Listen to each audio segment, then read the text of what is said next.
ମଧୁପୁର ନାମକ ଗ୍ରାମଟିଏ ଥାଏ।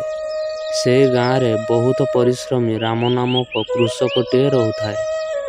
ରାମର ଜୀବନ ବହୁତ ସାଧାରଣ ଥିଲା, କିନ୍ତୁ ସେ ବହୁତ ସଚ୍ଚୋଟ ଓ ଦୟାଳୁ ଥିଲା।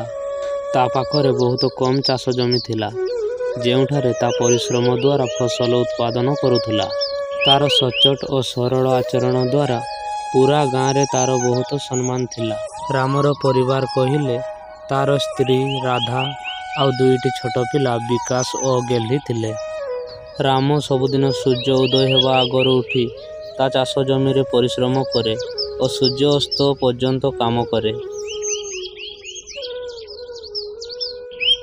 ଗୋଟିଏ ଦିନର କଥା, ରାମ ତା ଚାଷ ଜମିରେ ହଳ କରୁଥାଏ। ସେହି ସମୟରେ ତା ଲଙ୍ଗଳ ମୁନରେ ଗୋଟିଏ କଠୋର ବସ୍ତୁଟିଏ ବାଜିଲା।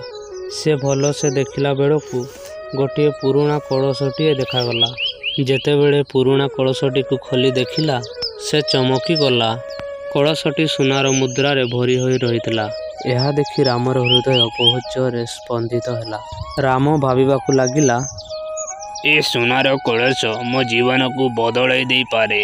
ମୁଁ ଏହି ଧନକୁ ନେଇ ଧନୀ ହେଇପାରେ ଆଉ ମୋ ପରିବାରର ଭରଣ ପୋଷଣ କରିବି। ଏମିତି ଭାବି ରାମ ସେ ସୁନାର କଳସଟିକୁ ଗାଁ ମୁଖିଆଙ୍କ ପାଖରେ ବିକିଦେଲା ଓ ବହୁତ ସାରା ପଇସା ଆଣି ତା ପରିବାରର ଭରଣ ପୋଷଣ କଲା।